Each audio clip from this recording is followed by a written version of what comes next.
Sometimes I would see my mom hand got burned because of the soup that was, spilled on her hands. And those are the times when I took it to my heart and I said, one day I have to, strive and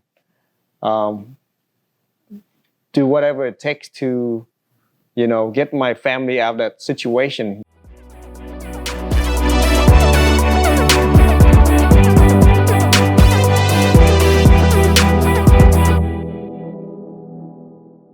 What's up, guys? It's Skyler with Conversations, where we share stories, my connections, and key learnings in hopes of giving back to the next generation. I'm here with an old friend, Huy Lam. Hey, just before we get started, obviously we got to spend the day together getting pedicures and hanging out in your old shop. And I just want to tell you, man, I'm really proud of you, thinking about our relationship and where you were at when we met, and then seeing you, put this whole thing together has just been an incredible experience for me. Thank you for being here and, sharing my story and how, we got this started. Well, hey, I know we're going to get into your journey, but I'd love to just start with having you tell a little bit about yourself, as well as your childhood and how you ended up here in California. I came to America when I was 10 in 1993. And, our parent was very poor. So, my aunt sponsored us, and inside 8x8 rooms, she and her husband, and my 4 members' families slept on the floor, like, what you call that, fish in the can? Yeah, anchovies. Yeah, like, we slept in the room all together. And, both my parents had to work really hard, came to America when my dad was like almost 50 and my mom was 40 something. So they couldn't go get like a proper education or get a high paying job. And they have to work like restaurant, take the bus. And, sometimes I would see my mom hand got burned because of the soup that was, spilled on her hands. And those are the times when I took it to my heart and I said, one day I have to, strive and do whatever it takes to, get my family out of that situation. So when you were talking about your aunts, was that back in Vietnam? No, here in America. Okay. They were renting a room in an apartment in Santa Clara. Okay. And, back in Vietnam, all the kids was playing outside. I came here, no one was outside. I go to the park, no one, and I was like crying, I was like depressed. Yeah. It's a culture shock for me. After I got to middle school, then I start to have more friends because there's more Vietnamese. I grew up in San Jose for most of my life, about 26 years. And then, I have to struggle a lot as a kid because I never had time with my mom or dad, So deep down inside, I always have this sadness. And because I always have fun and love and have their time when I was in Vietnam. But when I came here, they have to go out and, put on their grind. And I didn't get to see them much. And so did they come at the same time you came to the U.S.? Yeah, okay. 1993. And, I remember going to middle school, I have to find ways to make money. And I told my mom to take me to the Asian market. And I bought those, Thai ramen, and I bought it for like a quarter. I brought it to school and I sold it for 75 cents each. Yeah. And after a while, I get to buy my own shoes, and they call me Noodle Boys. So if all my middle school friends, they still call me Noodle Boys. Noodle Boys. I can definitely relate. I think my thing was candy at school. We've always kind of had that hustle gene, and that's where we really were able to connect. I know we met back in 2015. You were just starting your sales career. Talk to me about that experience. So, I never had a, high education. So at one point I was mopping the floor for working at a pho restaurant. Okay. I was doing that for a couple years. And I thought my life was no hope. And no girl would date me because, I smelled like pho and all my clothes were wet when I finished work. And, one day I was mopping the floor and I saw two guys that came in. And this was in 2003. And that was Joe Miller and Magnus Olsen.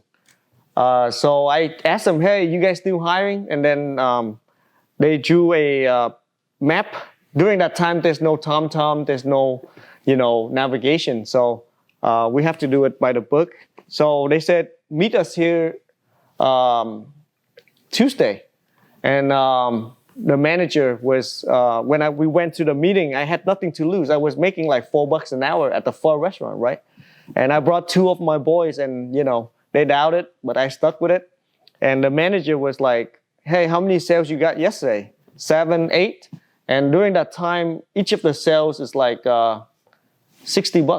So I did the math, man, that's $480, right? Yeah. So that's how, I was motivated to try. And I went on a ride along with Magnus at this apartment complex for 2 days.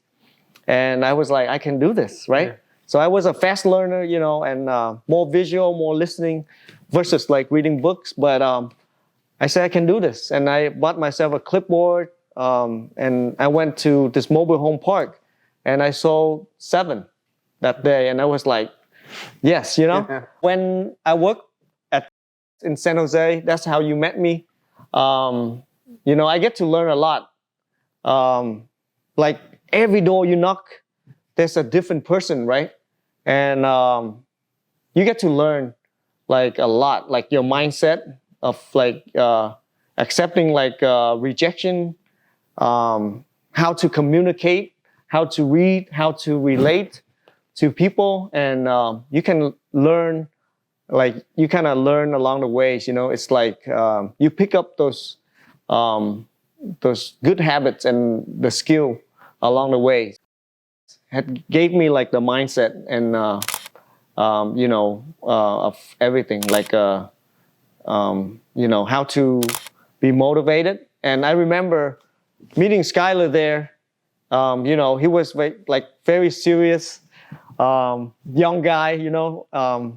If I remember wrongly, you have to leave like a mustache so you can look older. Probably. So they can respect you more. He pulled me inside his room and he gave me this CD, right? It was by Zig Ziglar and it's Born to Win. And every little single thing that from all the leadership I took back. And I remember in that CD, right, by Zig, it's you can have anything in life that you want if you help enough people get what they want. Yep. And I never get it, right, until, I have my own shop and, and when I did sales, I applied too, because you kind of help the customer go the extra mile. Yeah. And you don't think about, like what's in it for me, but more of like a sacrifice or, helping others. And then it'll come back to you. I can tell you like some of my favorite pictures of you, I was going back through my phone and kind of looking at some of our times together, and I miss all the pictures you would send me from the field. And the one thing that stuck out to me is, and they were usually with customers that you'd just taken care of, and a lot of times your pictures would be with their whole family, right? Like you built this incredible relationship in this short period with these customers. And the one thing that I loved about it and looking at those pictures is everybody was from a different ethnic background, right? Like you learned how to build these relationships and connections with all different types of people from different walks of life, which I've seen you be able to apply today. So let me ask you, like, what specific, and I know you named a few of them, but what specific skills or key learnings did you feel like you took away from your experience in the corporate world that you applied to your experience and your dream to really be an entrepreneur? you first have to start with a good heart and a good intention on whatever you do.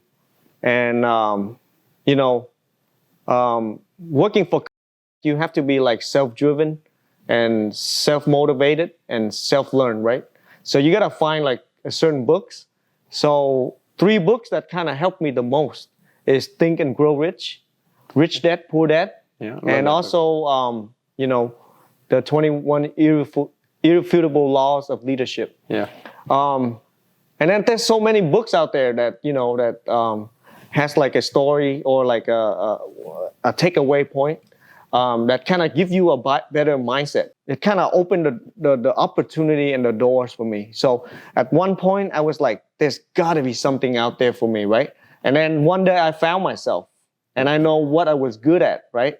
That I'm good with people, because I'm not like a good English, I'm not good with English. I'm not a good speaker, but somehow like when I knock on the doors and like, I guess like they automatically like me or trust me, right? Without even trying. So I think like it kind of helped me through life, right? So I think it's a gift.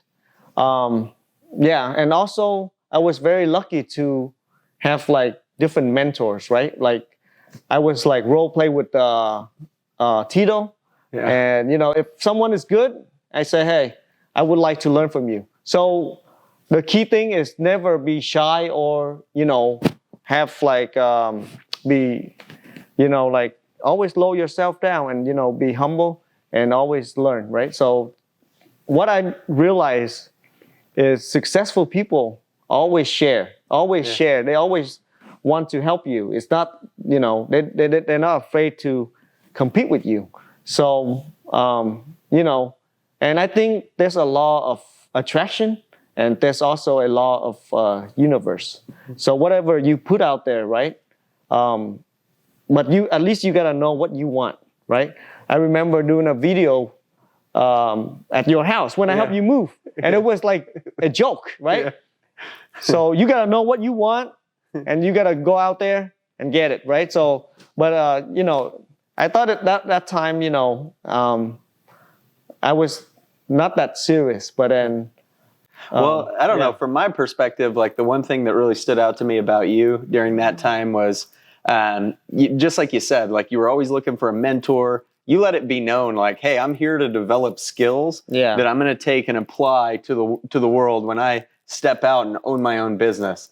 And you were always very straightforward about that. And you'd ask questions and great questions, trying to uncover new findings and key learnings that you could apply to this world. And look, man, you did it. Like this is just been an incredible experience getting to see how you've tied it all together. And so I guess next question for me is just, how did you identify what type of business you wanted to start? You were always talking about this business you wanted to start, but then fast forward, I come back and you've built this beautiful salon, you've sold it, you're going on to your next journey. How did you land on opening a salon? When my dad had cancer, right? So it was pretty hard for me. And he, on his sickbed, he was like, how come you're not married? Yeah. And I think it's like by the grace of God, or like it's a setup where, I wanted to take him back to Vietnam and rest, which is like, dying. I remember that time very vividly. Yeah. So, after he passed, I met my wife, right? Too. I couldn't have done it without her. She's like my biggest motivation. And I guess like when my father passed, it's like, you know how in the house, you have like strong foundation, right? That my dad always carry. Yep. So I was never, the lion within me was never released into my dad was passed. So now I have my mom, my future wife, and later on we have kids. I have my daughter. But moving forward, it was in Vietnam. I was riding a moped, by myself. And then Tito wasn't on the back? No, Tito was like, yeah. But it would be nice if Tito was on the back. I would go full speed and, scare him. But anyhow, I was, how in Vietnam there's like a lot of coffee shop. And then I went to have like breakfast. And then the music was so relaxed. And I think like during that time, I was like, what the I'm gonna do with my life, right? I can't knock doors forever, right? Yeah. Even though I was making over 100K, I was like, one of the top for, the company. And I was proud of it, right? But I was like, okay, how come like all my friends that does, nails, they have a better lifestyle, right? So I did the math and I was like, okay, I think I know what to do, right? So there's a saying in 21 Irrefutable Law of Leadership by James Maxwell is leader have to give up to go up.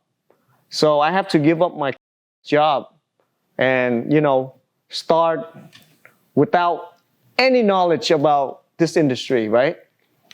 So I was like, so I went like, one thing about me is like, when you apply the fundamental of Think and Grow Rich is when you know what you want, like bad enough, and like the universe will bring it to you.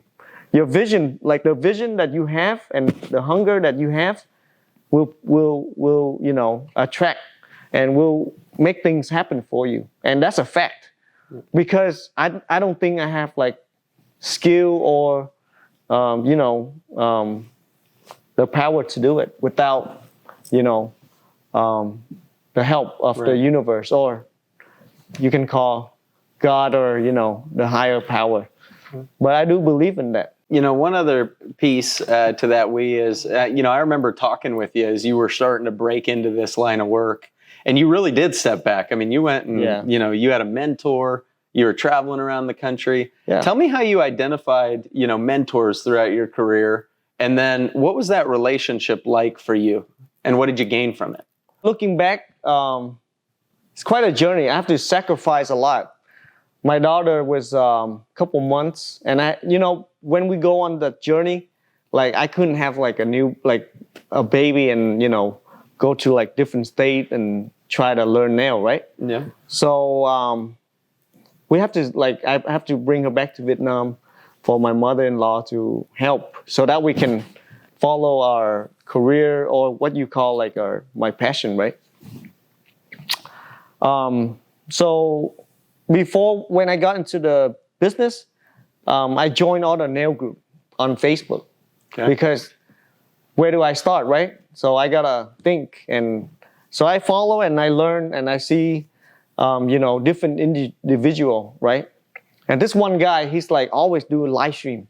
His name is Hồng Lê Hồng, in Vietnamese. But he's very popular in the nail biz, industry. He's also like a comedian, but then he always like live stream and share his story. I watched so many things on those nail group that my wife's like, you can't do anything. You're always on the phone. But she, like preparation, right? Is the key to everything. And that's how I learned. That's how I identify, right? So I hit him up. I mean, this guy stand out to me because when he did the live stream, I see he got a really nice salon. Yeah. And then it's just one thing about me is, how like in sales you approach to anyone? Oh yeah. So I approach literally everyone, like anyone that I think is successful. Yeah. Like I'm not afraid of like, them saying no. But surprisingly, I received really good help, right, along the way. I was in Maryland learning from this one guy.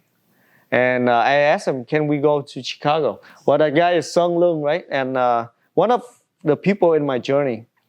And so we drove to Chicago. Like, I just went with no hope. Like, I don't know who the guy was. I just want to meet him, right? I just want to, and then when we got to Chicago, Chi-Town, we met at the Sears Tower, which was the tallest building in Chicago. Yeah. And there was a shop down there. Okay. And it was like this size, right? And the customer was like busy, right? I was like, dang, like my dream, my wish was having a salon like that, right? Yeah. When I built this, I also have two other mentors that kind of helped me. And in my heart, I always owe it to them, right? And they never like want to be recognized like that. But in my heart, I really, really appreciate it because they changed my life. Yep. You know, they really have like give you like a map, like, you know, like. Well, it's interesting that you talked about, hey, you know, in sales, like you got to be fearless. You got to be willing to talk to anybody. And, you know, one of the things I read about Mark Cuban that kind of goes in line with that, he talked about the most important thing he did early in his career that propelled him was actually going out and knocking doors. Yeah. Right. Because it made him fearless. It taught him how to build relationships quickly, how to take rejection, you know, all those things that are applied daily in the business world. So, no, I definitely appreciate that. I want to talk to you a little bit about, so you talked about obviously your wife too, and you know, getting married and that kind of changing things for you. Well, I have you. I just wanted to express how grateful I am for the opportunity that I had to go to Vietnam with you and watch you get married. And would love to have you talk a little bit about that experience from your perspective. Man, that was like one of the coolest things in my life. You know, I thought this guy was like just joking, right? So he's my director, right? And well, Tito was always like my road dog. Yeah. Old man, Tito. Tito is funny. Uncle Tito. Yeah. But, you know, I'm very thankful for the people that God put into my life, right? They're there for a reason. But,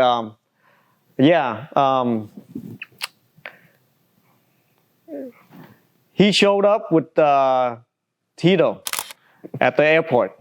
And who would have thought, you know, and that means a whole world to me, right? So, you know, and I think that's one thing that really, you know, touched my heart is, you know, that being a leader like yourself, you really extend and, you know, being there for, you know, your rep and, you know, as a friend, you know, like, so we're friends to this day, right? Yep. Yeah. So he sang at my wedding, you know, holding the, I don't think anybody would. They gave me flowers, so I must have been good.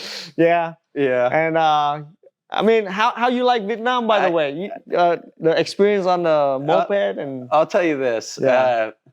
From the minute we pulled up, we were taken care of. And I think that was like the coolest thing is I was expecting to come and have to figure out what to do. And, you know, we got off the plane and next thing you know, your two childhood friends show up with the mopeds.